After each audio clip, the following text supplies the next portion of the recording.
네, 투자를 디자인하다 투자이너 제이스케입니다.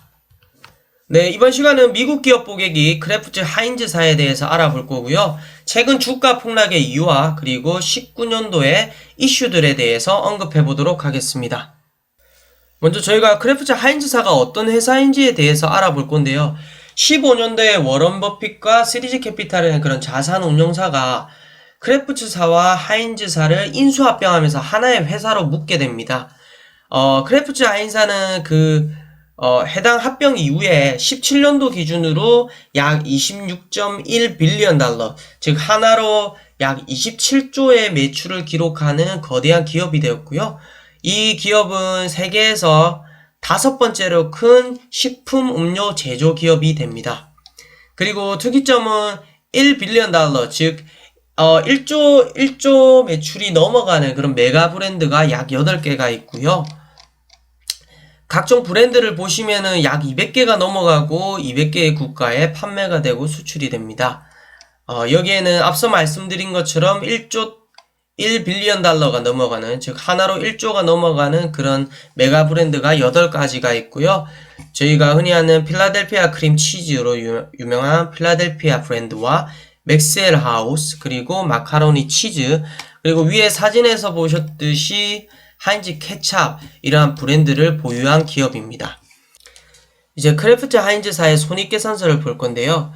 크게 매출액, 영업이익, 순이익을 볼 겁니다. 매출액을 보면 13년도부터 15년까지 정체 구간에 있다가요, 16년도 때 큰 폭으로 상승을 하게 됩니다. 이것은 합병을 통해서 매출 파이 자체가 늘어난 것이고요.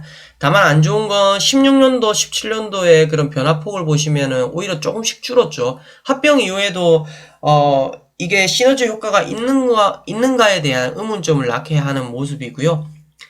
오퍼레이팅 인컴, 영업이익을 보시면 14년도부터 14년도까지 줄어들었다가 15년 기점으로 다시 상승하는 구간을 보이고 있고요. 순이익을 보시면 13년도부터 15년도까지 쭉 하락하다가 16년도 합병 기점으로 순이익이 대폭 상승을 하죠. 다만 17년도 순이익에는 실질적인 현금 유입이 없이 평가 차익으로 늘어난 부분도 있거든요. 그렇기 때문에 해당 부분을 제하고 순이익을 보면 16년도랑 얼추 비슷한 값이다 라고 말씀을 드리고 싶고, 이 값에 대해서는 뒤편에 현금 흐름표를 말씀드릴 때 보다 더 자세하게 말씀을 드릴게요. 수치를 기억하고 가실게요. 2017년도 순이익이 10.9 빌리언 달러거든요. 17년도 매출액이 26.2 빌리언 달러, 그리고 영업이익이 6.7 빌리언 달러인데 순이익이 무려 10.9 빌리언 달러인 겁니다. 앞서 말씀드렸듯이 이 금액 안에는 현금 유입이 없는 그냥 평가 차익이 있기 때문에 순이익이 크게 보인다. 다만 실질적인 현금 유입이 없었던 활동이 있었기 때문에 속빈 강정이다 라고 말씀을 드리고 싶고요. 율로 보시면은 주목해서 보셔야 될 게, 아까 합병을 하면서 워렌 버핏과 3G 캐피탈이 있었는데 3G 캐피탈이 실질적인 경영을 맡게 됐거든요. 이 3G 캐피탈 회사가 JBB, 제로 베이스 버짓이라는 그런 예산 프로그램으로 굉장히 유명합니다. 불필요한 비용을 절감을 하고 구조조정을 통해서 원가를 상당 부분 낮추는 활동을 하는 기업인데, 여기 보시면 토탈 오퍼레이팅 expense, 그러니까 영업 비용 추이를 보면 14년도에 16%였다가 15년도에 17%, 합병 이후로 갑작스럽게 4%가 줄어들고요. 17년도에는 무려 11%로 상당 부분 영업 비용이 줄어들게 됩니다. 이로 인해서 영업이익이 급격하게 상승하게 되는 효과를 낳게 되는 것이고요.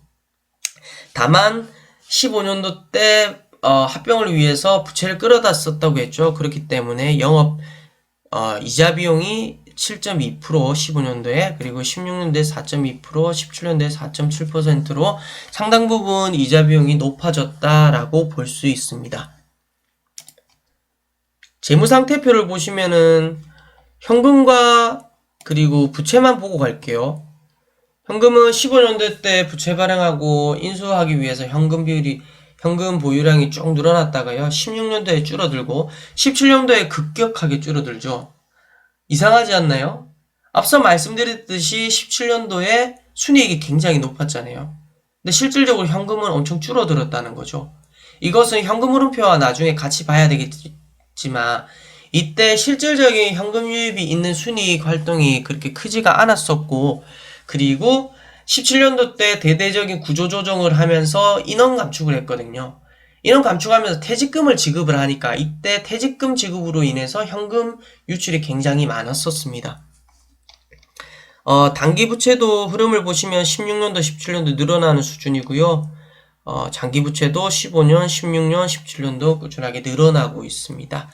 17년도 기점으로 장단기 부채 합을 보시면은 단기 부채가 2.6 빌리언 달러, 그리고 장기 부채가 29.7 빌리언 달러로 합쳐서 약 한 32 빌리언 달러니까 하나로 한 33조의 그런 부채를 들고 있다라고 보시면 될 것 같습니다. 끝으로 제가 가장 좋아하는 현금 흐름표를 보면요. 현금 흐름표에 크게 영업현금 흐름, 그 다음에 투자현금 흐름, 재무활동 현금 흐름이 있는데, 영업현금 흐름에서 자본적 지출, 투자현금 흐름에서 자본적 지출인 그 계정을 빼주면 프리캐시 플로우라고 잉여 현금 흐름이 나옵니다. 그 값을 중요하게 봐야 되는 이유가 있는데요. 이 프리캐시 플로우가 배당금을 지급할 수 있냐 없냐를 판단하는 가치 척도가 될 수가 있기 때문이거든요. 쉽게 말하면 오퍼레이팅 캐시 플로우, 영업현금 흐름에서 캐펙스를 뺀다는 이유는 뭐냐면 우리가 영업을 통해서 현금을 벌어들이죠. 이 현금에서 우리가 필수적으로 투자를 해야 되는 그런 설비 투자들이 있을 겁니다. 그 비용을 제하면 우리한테 순수하게 사용할 수 있는 현금이 남는 거거든요. 그 남아있는 현금이 향후 지급할 배당금보다 커야지 배당금을 안전하게 지급을 할 수 있거든요. 그렇기 때문에 크래프츠 하인즈의 프리캐시 플로우 흐름을 봤다면 17년도에 이미 배당컷의 일부 위험이 있을 수 있었겠구나라는 판단할 수 있습니다. 프리캐시 플로우 이 그래프를 보시면 13년도부터 16년도까지 꾸준하게 올라가다 17년도 보시죠. 갑자기 하락을 합니다. 이상하지 않나요? 앞서 손익계산서에서 순이익이 무려 10.9 빌리언 달러가 나왔거든요. 13년도부터 17년도까지 가장 높은 순이익을 기록했는데 프리캐시 플로우는 마이너스라는 거예요. 이것은 무슨 말이냐면 그 순이익에 실질적으로 현금 유입이 없는 평가 차익이 있었고, 그리고 기타 그 현금이 유출되는 특정 이벤트가 있었다는 거죠. 말씀드렸듯이 17년도에 구조조정을 하면서 대거 인원을 내보냈고, 인원을 내보낼 때 퇴직금을 지어줘야 되죠. 17년도 때 크래프츠 하인즈사의 상세 캐시플로우를 보시면요. 현금 흐름표를 보면 여기 보시면 6.4 빌리언 달러, 10.9 빌리언 달러 순이익 중에 6.4 빌리언 달러는 현금 유입이 없었던 그런 평가 차익인데 17년도에 세제 개편을 하면서 이 세제 개편과 관련된 평가 차익이 발생을 했거든요. 그렇기 때문에 이 해당 10.9 빌리언 달러에서 6.4 빌리언 달러 이 값을 차감을 해주고요. 그리고 아까 구조조정을 통해서 인원들 내보내는 퇴직금을 지급했다고 했죠. 이 금액이 약 1.5 빌리언 달러입니다. 그러니까 요약을 하자면 순이익이 아무리 높다고 하더라도 그 순이익이 실질적으로 현금을 유입을 시키는 활동인가를 첫 번째로 봐야 되고요. 그렇기 때문에 평가 차익이라든지 이런 계정들을 잘 보셔야 되고, 그리고 두 번째로 별도의 영업 활동에서 현금 유출이 있었냐를 따져봐야 됩니다. 크래프츠 하인즈와 같은 경우에는 퇴직금으로 인해서 대거 1.5 빌리언 달러에 달하는 그런 영업 현금 흐름이 쭉 빠져버렸기 때문에 17년도에 마이너스 프리캐시 플로우가 나온 거고요. 그렇기 때문에 우리가 프리캐시 플로우를 유심히 보고 상세적인 사업 보고서를 만약에 분석을 했었다면 적어도 배당컷은 좀 피할 수 있지 않았나라는 생각을, 결과론적인 거지만 그렇게 얘기를 말씀을 드리고요. 그렇다면 이 크래프츠 하인즈의 최근 주가 흐름을 보면 다들 아시겠지만은 1년 기준으로 볼게요. 1년 전에 약 70달러였는데 어제자로 34.95달러로 급격하게 하락하게 됩니다. 이런 하락과 동시에 배당컷을 발표를 하면서 하락을 했었죠. 그래서 주가도 함께 하락하면서 배당률은 4.5의 배당률을 기록하게 되는데 퍼가 10 아래로 내려오게 됩니다. 즉 주가가 상당 부분 내려갔기 때문에 이렇게 퍼가 저퍼 상태로 이렇게 보일 수 있는 거고요. 시가 배당률도 주가가 굉장히 많이 빠졌기 때문에 배당컷을 했음에도 불구하고 4.58에 달하는 그런 배당률을 기록하고 있습니다.